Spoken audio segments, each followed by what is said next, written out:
Testing 1, 2, 3. You have me coming over here? Can you all hear me okay? Maybe it needs to be a little louder. There we go.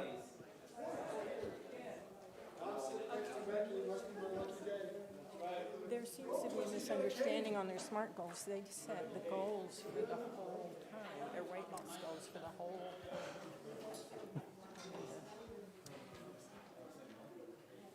Are you ready? Well, good evening, everyone. Welcome back. I'm glad to see you here, and I'd like to know how you did this week.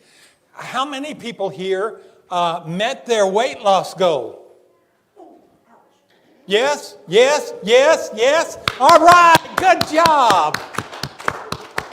Okay, how about your water goal? Did anybody meet their water goal this week? 1, 2, 3, 4, yes. Give them a hand.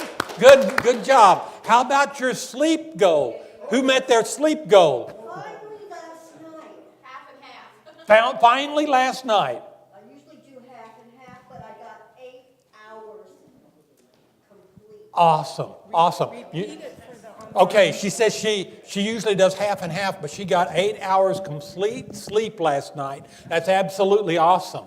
And a lot of people with diabetes only sleep about 6 hours a night. There's a problem with that. People that only sleep 6 hours a night typically don't reverse. So you need to be sure that you're getting your sleep. I mean, that's important. It's one of the factors that is built in there. And let's see. There are others. How about new recipes? Did anyone try a new recipe this week? Yes. Hands all over the place. Good job. Okay. How about blood sugars? Anyone notice any change in the blood sugars this week? Yes? Okay, up or down? I had down, and then this morning it went. Okay.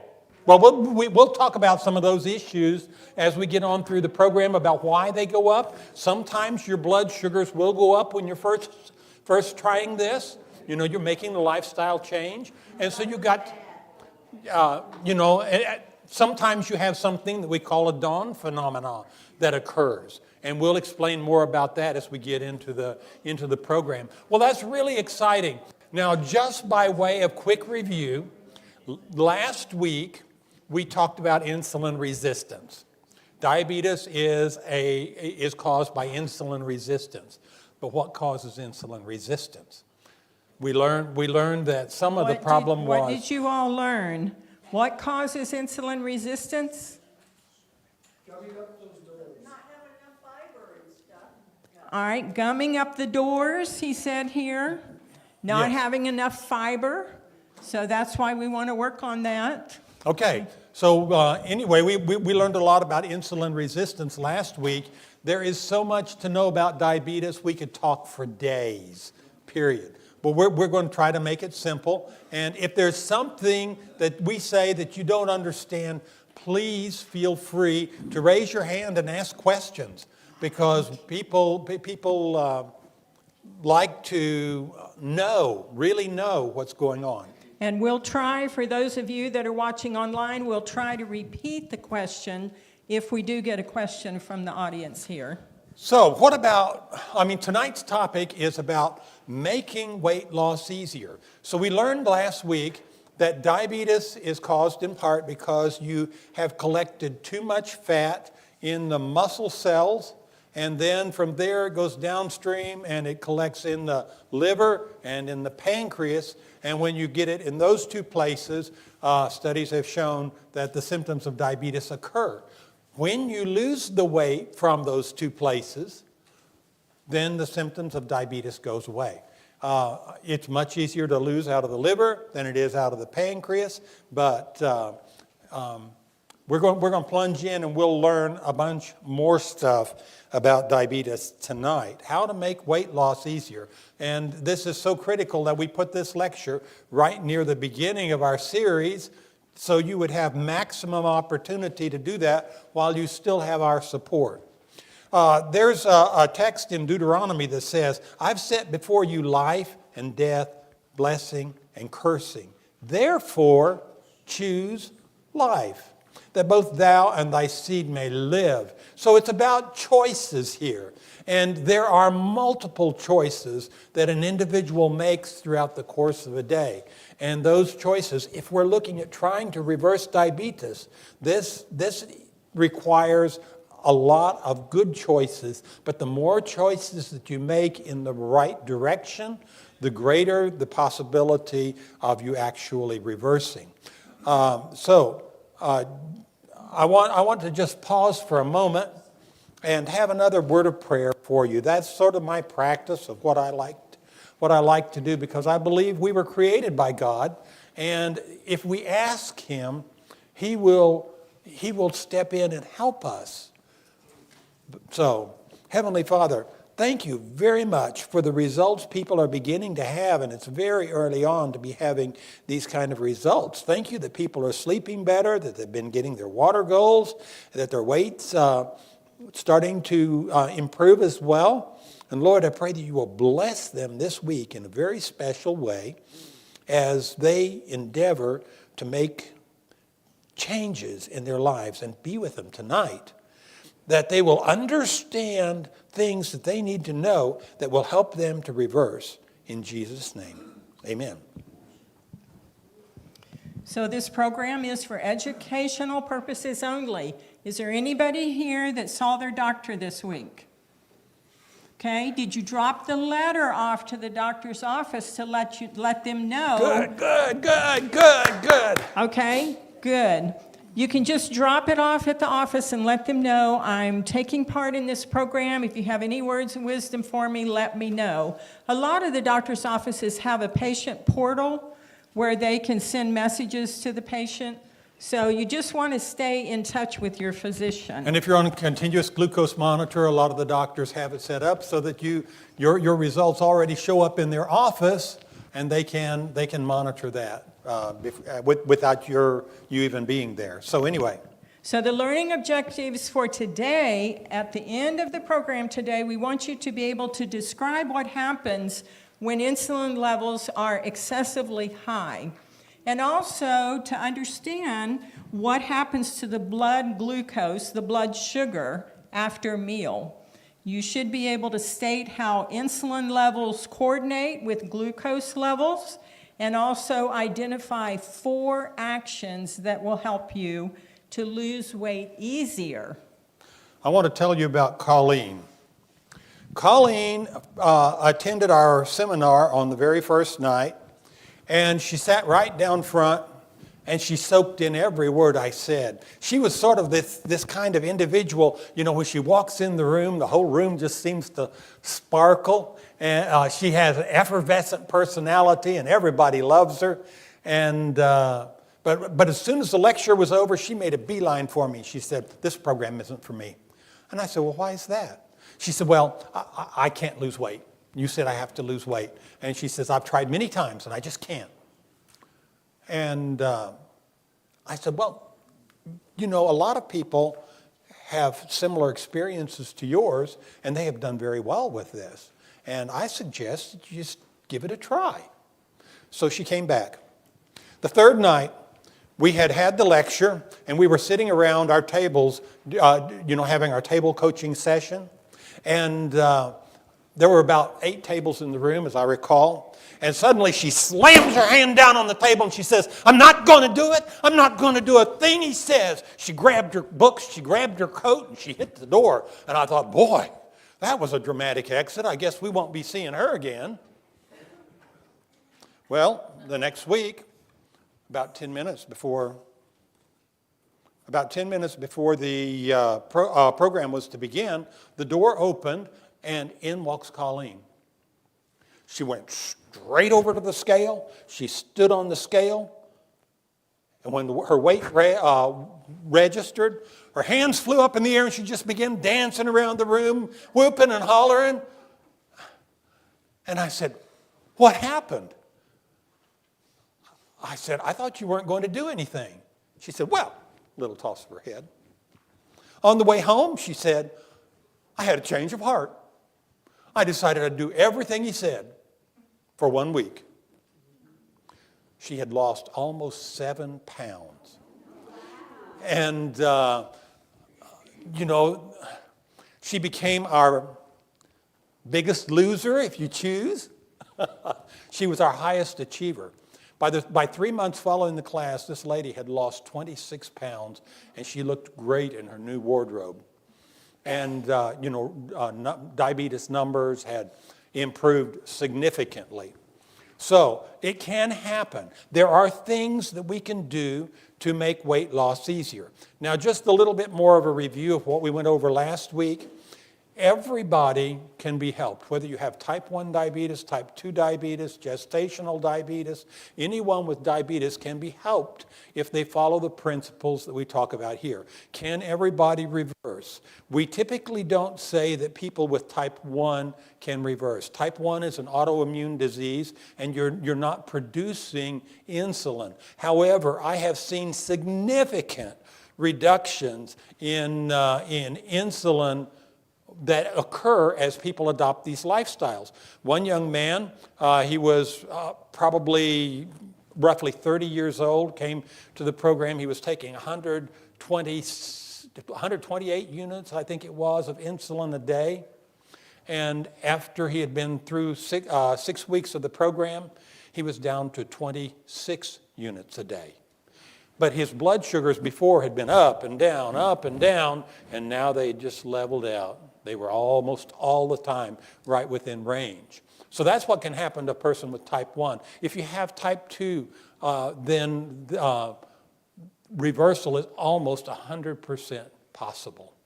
And but the thing is, you need to know what to do, and you need to apply that in adequate dosage. We'll have more to say about that later on. But it does require, if you're going to be able to reverse your diabetes, you do have to be willing to make changes in your lifestyle. I've had a lot of people come up to me and say, well, I don't mess with my food. Well, I can't help you. I can't help you. If we can't talk about food, then that's the greatest way that you interact with your environment. You can make improvements if you adopt some of these things, but you probably won't reverse unless we can mess with your food.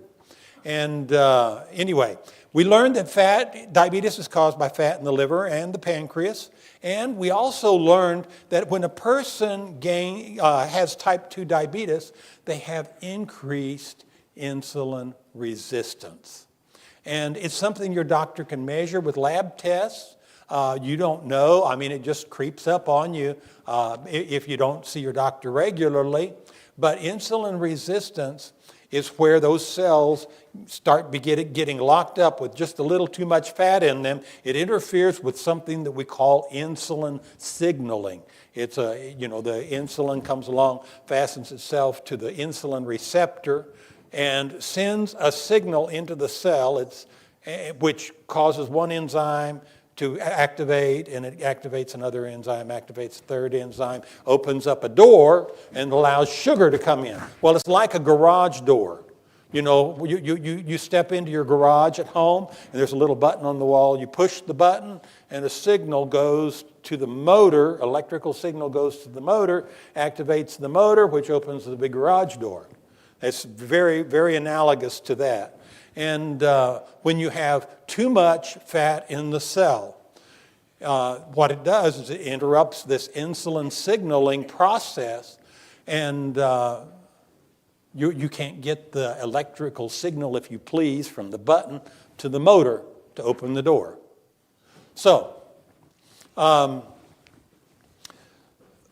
the body compensates for this increased insulin resistance. It happens slowly, meal by meal by meal by meal. But the way the body compensates, it starts producing higher and higher concentrations of insulin. So insulin is very important for helping us maintain a good blood sugar. But when the insulin levels get high, insulin is also a food storage hormone, and so it makes you gain weight.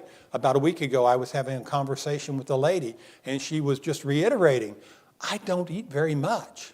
I have to be very careful about what I eat, because if I eat just a little bit, it just all seems to go to fat. Why does it go to fat? It goes to fat because she's insulin resistant.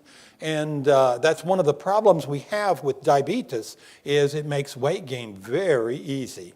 Oh, anyway, getting started, you all learned what SMART goals were, and there were 8 areas that we want to concentrate on, setting goals, but then we have our fiber. Water, you should have 8 to 10 glasses of water a day. Fiber, we want to start out slowly on the fiber. Women start out first week, 20 grams a day. So those of you that started last week, then this week we're going to go to 30 grams, 30 to 35. 30 for women, 35 for men because men eat a little more. And so we increase it a week at a time. If you go up too rapidly with the fiber, you remember you'll have some gas and intestinal bloating and discomfort, cramping, sometimes constipation that will occur with that. So you want to take it up slowly. Try a new diet, new recipes.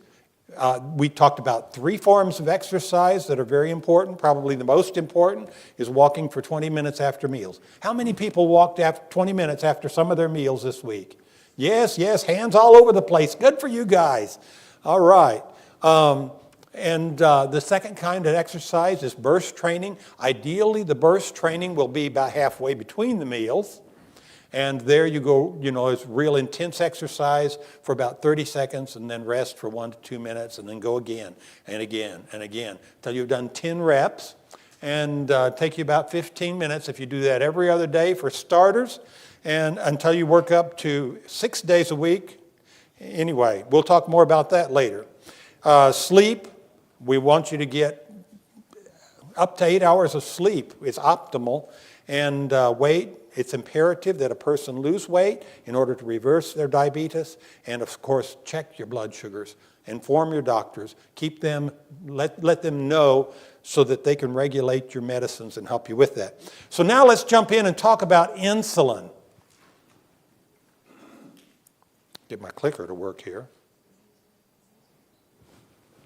No, still not. I'm doing something wrong. There we go. So insulin has several functions. What does it do? Well, it keeps your blood glucose regulated. That's what we mostly know it for. But it increases your uptake of proteins. And it helps to regulate cell growth. It's one of 4 hormones that control hunger. And it stimulates fat making. And it also can act at higher levels to prevent stored fat from being used for energy. So what drives insulin levels up? You get your longest stimulus for producing insulin from your protein. A lot of people don't realize that, but protein causes your levels to go up for the longest duration. Carbohydrates cause the highest spike in the insulin levels. And there's one carbohydrate in particular I want to tell you about, and that's called amylopectin A. Now, when we talk about starches, we're going to talk about that in a few weeks, but amylopectin A, fortunately for us, is only available in one food. Now, it doesn't mean this food is bad. It's just not a good food choice for someone that's trying to lose weight because it's going to spike your insulin levels and drive them up. And the higher your insulin level goes, the more you're going to be predisposed to gaining weight. So that food, amylopectin A, happens to be in wheat. Wheat. So while you're trying to reverse your diabetes, it might be a good idea to stop eating wheat. Well, what's wheat in? Bread, pasta, gluten, pastries. Let me say this about the gluten. As they are refining the gluten, have you ever made a gluten out of wheat? Well, what they do is they'll take and make a dough. They knead the dough, and then they soak it in water for a little while. And after it soaks in water for a while, then they hold it under running water and they wash it. And they wash the starch out. What they have left is this real chewy gluten. If you haven't cooked it and you put it in your mouth, you can chew it for hours. It'll be a lot like chewing gum. But anyway, but that gluten does not have the starch in it. You've washed it out. So in that instance, that's okay. The gluten's okay, but the wheat itself is not. Is there a difference between the hybridized wheat and the original? The organic type wheats, yes. Is there a difference, she's asking, between organic wheat and the hybridized wheat? As far as amylopectin A goes, no. Sorry. So if you're eating wheat, if you're eating ancient wheat, which is spelt, you're still going to get a lot of amylopectin A. So wheat just needs to be off the table if you're trying to make the weight loss easier. And, if you want to reverse your diabetes faster, then that's what we need to do. So that's our first point. We need to let that off. But here's a take-home message. I want everybody to remember this. Insulin is a food storage hormone. Insulin is a food storage hormone. It helps you get that blood sugar into the cell, but it also helps you take up proteins. It helps you absorb those other things. But let's look at it. All right, here I've charted insulin levels on the side, and somewhere in the middle is a normal metabolism. We don't have to go into all the numbers. I think you'll understand what I'm talking about here in just a moment. You can have a high insulin level and a low insulin level. So what happens in your body if your insulin level is higher than it's supposed to be, such as in type 2 diabetes? What happens is your energy that you eat as food is stored as fat. And it blocks the use of fat to be used as energy. So if your stomach gets empty, and you need more energy, instead of having the energy, because of the hormones in your body, you're going to be laying on the couch instead of up active. And it inhibits the release of glycogen as well. So you can't get the glycogen out of the muscles or out of the liver to be used for energy because you happen to be in food storage mode. If your levels are low, you can convert the glycogen to glucose, which is good, but you can't get it out of the bloodstream into the cell because there's not enough insulin there to transport it. In both instances, if your insulin level is high or if your insulin level is low, what you're experiencing is you're experiencing cellular starvation. And what we need to do is we need to get the insulin back into a normal range so that you can lose the weight so you can use your food appropriately. Okay? So let's look at what happens to blood sugar when an individual eats a meal. You'll notice right here is where the meal is eaten, and this is time in hours. 1, 2, 3, 4, 5 hours out. And then we have the blood sugar in milligrams per deciliter going up the side. And this is sort of an average number, just basically what happens to your blood sugar. You begin to eat the meal, and within about 6 minutes, your blood sugar is already beginning to trend upward. How long does it take you to eat a meal? 20 to 30 minutes. Depends on the meal. Okay. But usually for the average person, 20 to 30 minutes. Now, usually the peak comes at about 50 minutes to an hour after you have had the meal, and then your blood sugar begins to trend back down until it gets down to baseline. And during the course of the day, it sort of looks like, if you look at the red line, the solid red line, that solid red line, it spikes right after you've had the meal and comes right back down. a little rebound, and then it happens again with lunch and dinner. You'll notice over the course of the day, the average blood sugar rises, and then during the night, it settles back down to baseline. That's the solid red line. Now look at the solid blue line.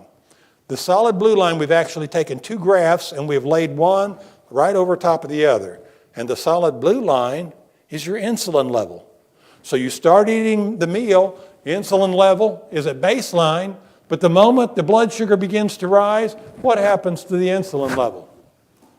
It begins to shoot up. And the higher that blood sugar goes, the higher your insulin level is going to go as well. And it's just supposed to happen that way. This is what happens in young people. So you see right here, breakfast is eaten, lunch is eaten, dinner is eaten. And that's a 24-hour graph. Insulin level, the scale is on the right. Blood sugar, the scale is on the left. Okay, what we have here is there is an opportunity, a special opportunity right here that you only have about 3 to 5 times a day. Depends on how many times you eat. Your blood sugar is rising. And while the blood sugar is rising, if you exercise, actually anytime you exercise, the doors to the cells are going to open up, and the given amount of insulin can transport 14 times the amount of glucose into the cell while you're exercising. Now, if that's happening in your body, what do you think is going to happen to your blood sugar after the meal?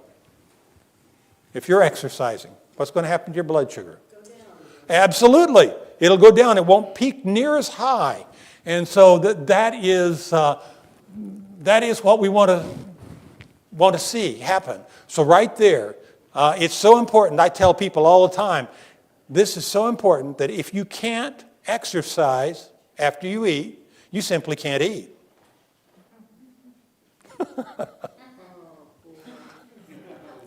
Oh boy. No, if you can't exercise, you simply can't eat. So anyway, we've got to get the sugar level down. But what happens when we get the sugar level down? You'll notice the blood sugar, the insulin spikes. Look at, for instance, the dotted red line. Now that's a high sucrose-rich food. Somebody went out and had a banana split for lunch. Their blood sugar goes way up. What happened to the insulin level? See, the insulin level went way up as well, but look what happened 2 to 4 hours after the meal. That person's actually become hypoglycemic. It's because the insulin that was in the body drove the sugars down, and it went down below. And when you get hypoglycemic, what are you going to do? Yeah, you feel shaky. You feel like I need to have a pick-me-up. So you head for the machine, you get you a bag of chips, or you get you a candy bar or something like that. And you're just doing what comes naturally to most people. But what we want to try to accomplish is we want to cut the tops off of each one of those spikes. If we can get the blood sugar level down, then we get the insulin level down into the normal metabolism range. Now let's think about this. When you go to the doctor because your blood sugar is up, what does your doctor give you? Okay, metformin acts by decreasing the insulin resistance. So that's good. Glyburide, maybe. Glyburide acts like a slave driver. It goes down to the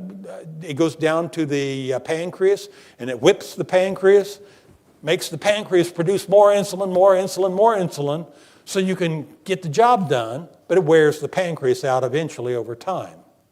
Okay? Once your pancreas is worn out, then what does the doctor do? Doctor is focused on blood sugar. He knows that if your blood sugar is up, your life is shortened.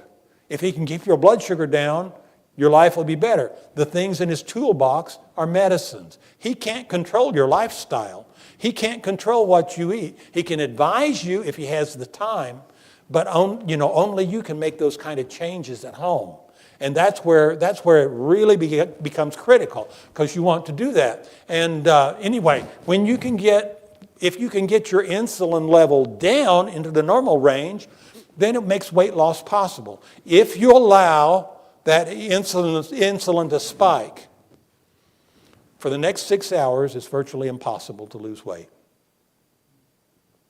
Okay? So we do not want to let the insulin spike after the meal. Now, I thought this was interesting. If a person eats a high glucose meal, something like potatoes, look at the red portion of the line. This is that same line of what happens after the meal, the blood glucose, how the sugar spikes. You'll notice that in about 50 minutes, you have a big spike of the blood sugar right there. But when you eat a high fiber meal like beans, look what happens to the blood sugar.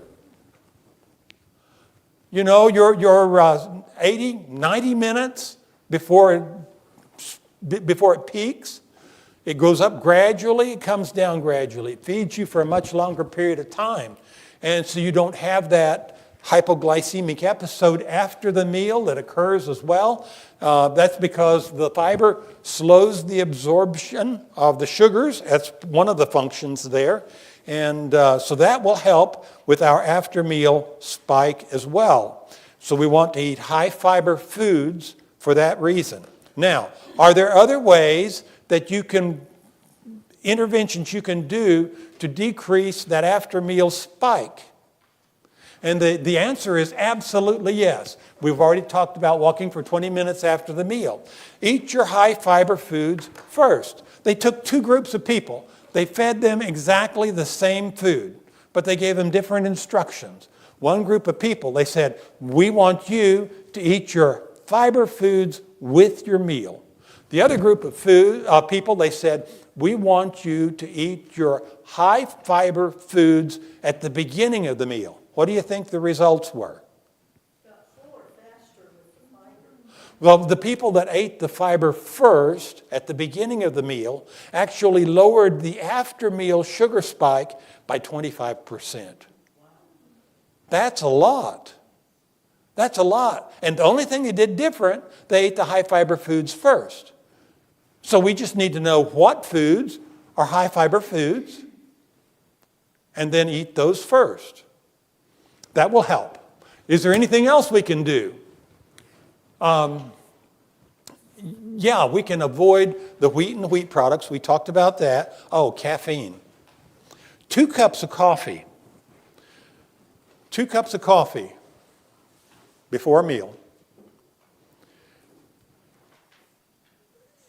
If you're in the 2 cups of coffee group and you are not, and you're eating exactly the same foods, the group that drank the 2 cups of coffee is going to have a 21% higher glucose spike after the meal.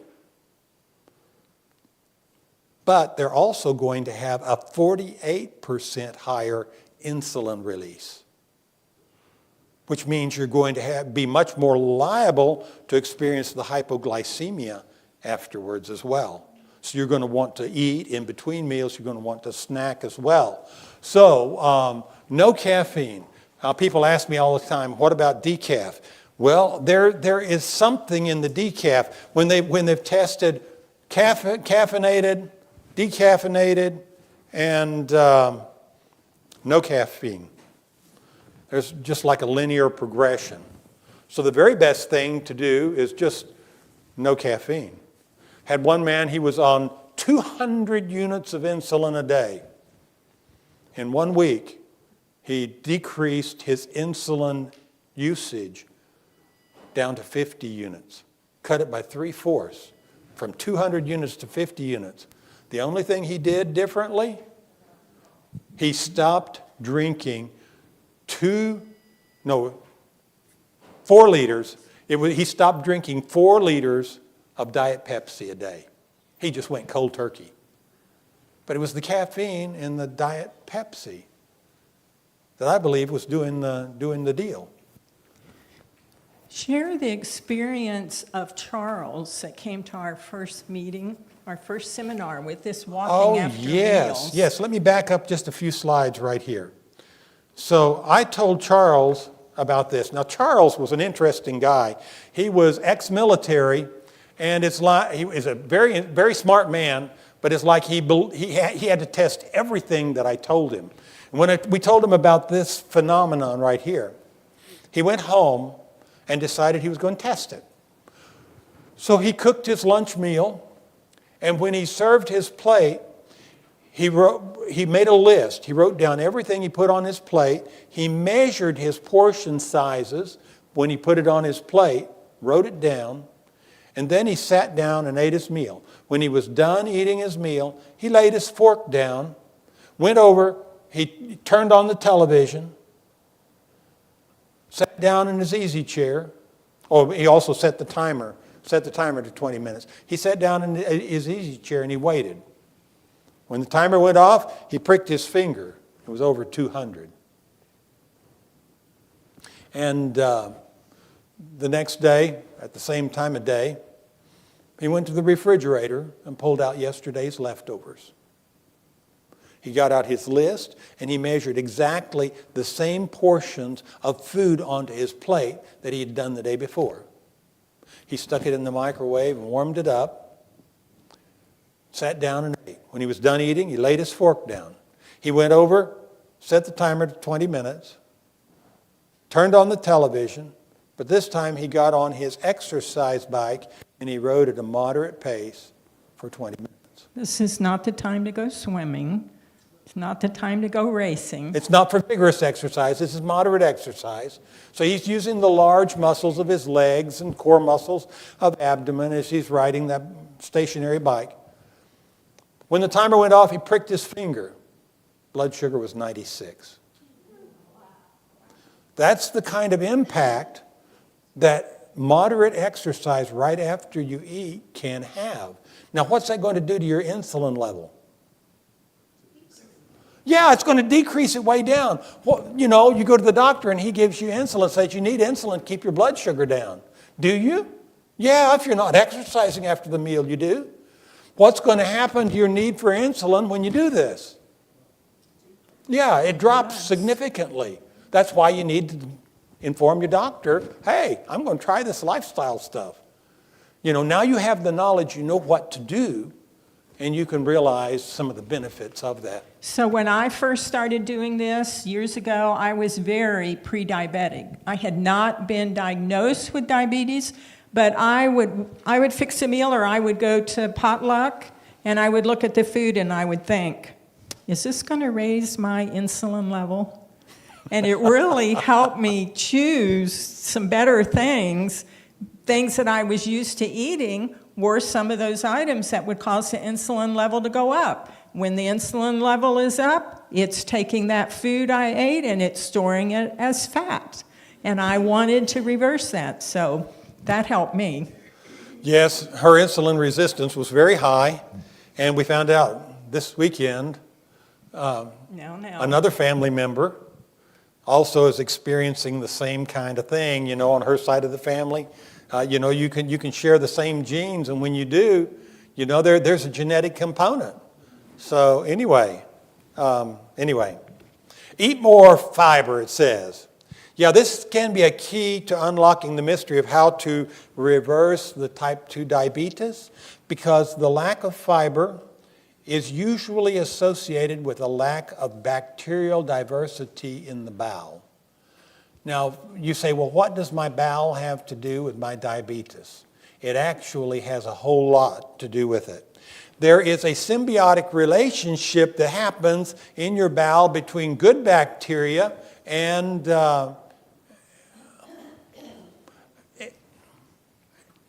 anyway, I lost that train of thought real quickly. The bad bacteria that you have will make you sick, and they can actually increase your insulin resistance. So if we can get rid of the bad bacteria and get more of the good bacteria, that would be better. Well, people ask me all the time, well, what about taking probiotics? You know, you take the bacteria, the live bacteria in a capsule form. Well, you know, that's a good idea. A lot of them get killed when they're in the stomach because you have high levels of stomach acids. But some of them do survive, and studies have shown that they're very helpful. But the problem is, bacteria are very picky eaters. If they don't get what they want to eat, they will languish and die.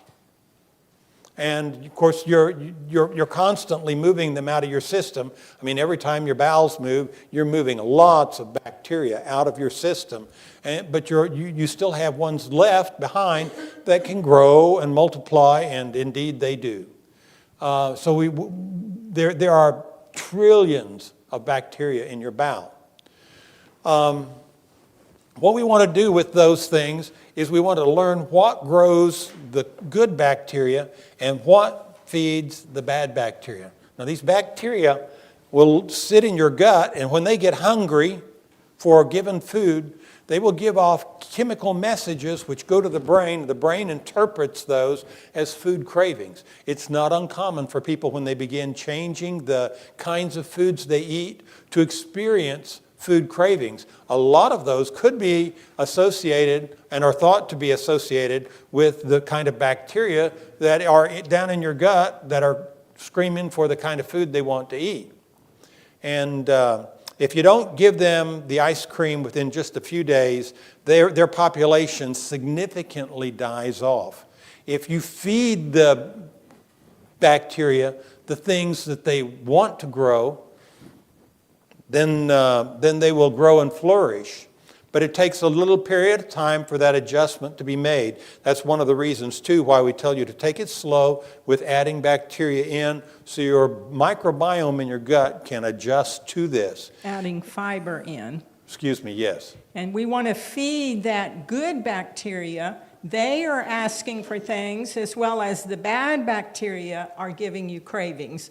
But if you can let go of the cravings for the bad will die off and the good will increase. And that ultimately is our goal, so that we have a lot of good bacteria in our gut that will help us be healthier. You know, I think this is actually an evidence that we are created when we look at the good bacteria versus the bad bacteria. The bad bacteria all grow and thrive on foods on one end of the spectrum. The good bacteria all thrive on foods on another end of the spectrum. So, you know, you would think, if we were products of evolution, that it would be good and bad bacteria that would grow down here and grow down here. But no, it's just the opposite. It's just the opposite. So the kinds of foods that grow the bad bacteria are diets that are high in processed foods that have had the fiber removed. Most processed foods have had the fiber removed, but they also add oil, they add sugar. They also are foods that are animal-based. So, our meat supply, dairy, processed meats, cheeses, eggs, all those will cause an overgrowth of the bacteria if you eat too much of those foods. The bad bacteria. Yes, the overgrowth of the bad bacteria. On the flip side, you have the good bacteria, and they feed on fiber. And what they do is they take the fiber and they begin breaking it down into short-chain fatty acids. And these short-chain fatty acids can bind to cholesterol and help transport it to the liver. You get rid of it. They work to prevent leaky gut syndrome. You'll hear some TV personalities or doctors and others that say you really have to watch for leaky gut. You have to watch for lectins. Never eat this, never eat that. If you're not considering the microbiome, maybe that's true. But when you consider the microbiome, if you're feeding your bacteria fiber, they take the fiber and they break it into these short-chain fatty acids. And butyrate is one of those fatty acids, and your body just loves it. It undoes insulin resistance. It reverses diabetes. It is the antidote for fructose toxicity. And a lot of our population, they eat a lot of fructose. And fructose without fiber is just devastating to the body. It's toxic to the body. But when you eat it in balance, then you're taking the antidote, and that helps out a great deal. Yes, question. I hate to interrupt you, Steve, but the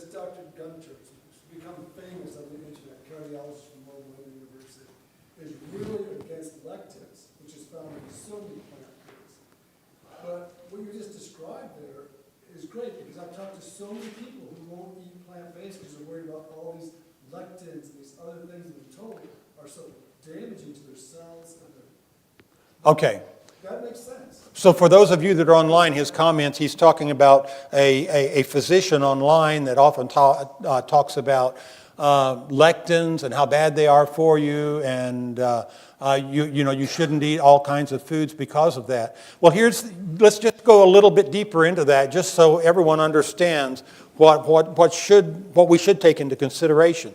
Your colon is lined with a single layer lining. I mean, it's a single layer, like the little, when you peel an onion, between the leaves of the onion, there's a single little layer of cells. Well, you have a single layer of cells that lines the colon of your intestine, your large intestine. We call those colonocytes. And with those colonocytes, when there are a lot of bad bacteria there, when you're getting an insufficient amount of fiber, what happens is the collagen links between these cells begin to separate. And it allows fecal matter to go and be absorbed into the body. That becomes very inflammatory. And so, and when the lectins are absorbed through that, yes, it can be a problem. But here's the thing. If instead of concentrating on eliminating lectins, you concentrate on adding fiber, what happens is you're generating a lot more of the butyrate. And the butyrate, these colonocytes are different than the other cells of your body. Most cells of your body feed on glucose. These cells, 70% of their intake is butyrate. And so when you have high fiber there, it nourishes those cells and they tighten back up, and the symptoms of leaky gut disappear. Don't worry about lectins. Let's stop eating so much meat. Let's stop eating so much refined and processed foods. Let's start eating more of the natural fibers that come in a variety of plant foods. And then your leaky gut will heal up and disappear, and you don't have to worry about lectins. And yes, tomatoes are a good food. One more. It's so counterintuitive because what they're teaching you is stay away from the lectins and eat a carnivore diet or a high meat diet. Well, a lot of these people will suggest that to get rid of lectins, which I found predominantly in plant-based food. The skin of an almond, they say that all foods is full of lectins. We know almonds and nuts are healthy and good for us. This is very counterintuitive. Yeah, basically what he's saying is, the advice out there is don't eat the lectins, but when you eat the fiber now, you're getting healing. Then you can eat those foods, and they're not going to harm you. Absolutely right. I mean, if you give your body what it needs, it will heal itself. So, yes, Debbie. You can eliminate lectins by boiling, steaming, pressure cooking. So you're going to think about with wounds. Yes. Pressure cooking is the best way. Absolutely right. Things before you cook them. Right. So it's not a matter of just eliminating the lectins. It's a matter of knowing how to eliminate them in your food. Yeah. Debbie's saying that a lot of the lectins can be eliminated by the methods of food preparation. For instance, like beans. If you pressure cook your beans, you will eliminate most of the lectins in them by pressure cooking them. So knowing how to prepare can actually help. Yes, ma'am. I think I remember reading about after you soak them, throwing that first batch of water out, because that takes a bunch of stuff that's in the beans with it, and then put more water. Yeah, I've heard that as well, and it's supposed to help with gas and things like that as well. What she's saying is when you're cooking dried beans, to soak them in water, and then when you're finished soaking them, discard that water and put on fresh water to cook. Okay, just a little bit more about fiber facts and cautions. A wide variety of fiber promotes healing. So we need, every plant has its own fiber fingerprint, according to Dr. Will Bulsiewicz, who's a gastroenterologist that's really on top of his game and talking about this. And when an individual first tries to transition to eating a lot of fiber in their diet, They may experience gas and bloating. Drink plenty of water. You've heard all this last time.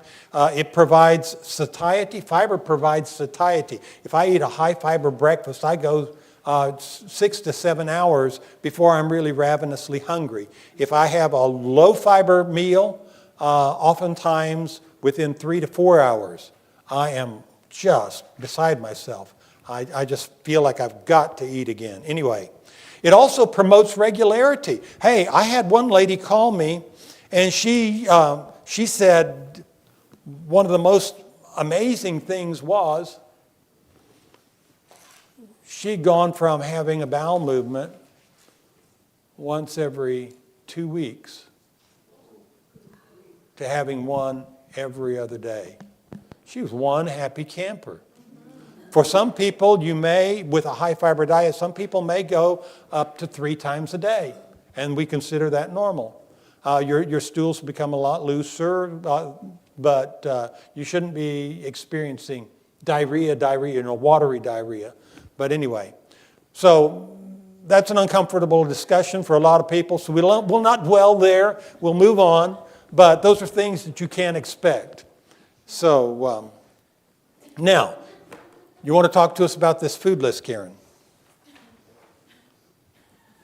You have in your workbook, for those of you that are here with us, and for those that are watching online, you can look up the foods. You can get nutritional lists and actually check the fiber content that's in a serving.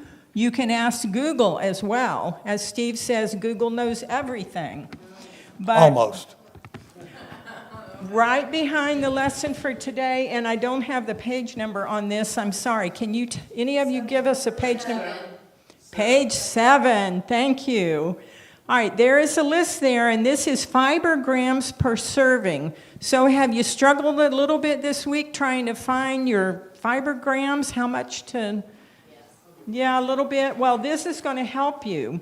If you look at the top there, food choice, you have fiber grams per serving. On the right-hand side, you have a half cup, that top one, the green leafy vegetables, a half cup cooked or a cup raw. So the first item there is kale. How much fiber in a serving of kale? 1. Yes, that's 1 gram of fiber. All right, let's see. Let's go down to beans and legumes, the third item down. Even bean sprouts, they're so good. How many grams of fiber in a serving of sprouts? 2. How about pinto beans? 6, and that's a half a cup. So my ladle at home is a 3/4 cup ladle. Lentils is 8, and we just ate them. And we just had lentil soup this evening. Yes, we had them 8 And the in serving a size? half cup cooked. And the serving size of your soup was about half a cup, wasn't it? I think I had more than that. She had more than that. So if she had a cup and maybe a full cup, you would have had 16 grams of fiber right there. Isn't that awesome? Wonderful. Lima beans are really high. That's a very good one. And so this is simply a tool to help you as you're trying to figure out fiber. Okay? So use that. Let's skip on down. Let's look about 2/3 of the way down. We have cheese and dairy. How much fiber in cheese and dairy? 0. Well, what about our dark meats, our red meats? You know, we've heard dark meats are good. How much fiber is in there? 0. So Steve used to. Yeah, I used to say, well, what is this that I'm picking out of my teeth after I eat a steak? I always thought it was fiber. No. But it's not dietary fiber, it's protein strands, which are Okay. different. All right, so all these things down at the bottom are not where we can get fiber, and we need fiber for healing. We need fiber to help us reverse our type 2 diabetes. So I think it's time for exercise. Almost.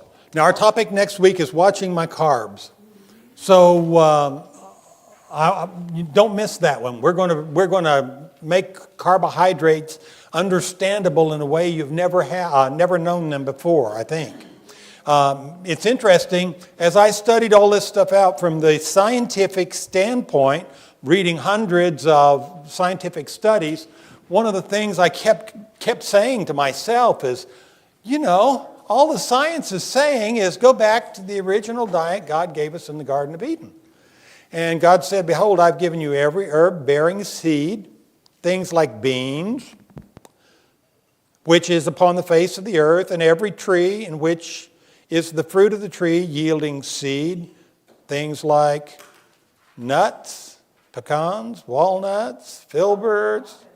Yep. And it shall be for you meat. And then after man sinned, he said, cursed is the ground for your sake. And later on down it says, you will eat the herb of the field. So there we had to add the green leafies in. And the meat didn't come in until after the flood. And then God said, just as I've given you the herb, now I'm going to give you the meats. We didn't have plants to eat. What do we have to do? We had to get our food from somewhere. So that's when we started adding that into the diet in a big way. And of course, it takes time for trees to grow and start producing fruits and whatever. Now, as we break into our table coaching sessions in just a little bit, these are some of the things that I want you to really work on. Using that food choice list that Karen just went over with you, I want you to plan how you can power up your meals to 35 grams of fiber a day. Now, take food like what you normally eat at home, start where you are, and then make sure that you can get a meal plan, breakfast, lunch, supper, or if you're doing 2 meals a day, that you do those 2 meals, get up to 35 grams of fiber. And then I'll leave this up on the screen. But you can complete another SMART Goal sheet for this week and include interventions, what you're going to do. So maybe last week, if you weren't a water drinker, perhaps you said, I will drink 2 glasses of water a day. And maybe this week you're going to go to 3, or maybe get aggressive and go to 4 or 5. But you will decide what those are, and listen to the other people that are at your table. And if they have situations that they're struggling with, perhaps you can help them out. Just offer suggestions. Be thinking, how can I do this in my home? So before we break up for that, I want us to start doing some exercise again. So everybody stand up, and we'll start some active rest, stepping from side to side. Now, I had the joy of spending Sunday, all day Sunday, skiing with my son and 3 of the grandsons. And so it all went real well until I was coming down a slope and somebody pulled in front of me real sharply. And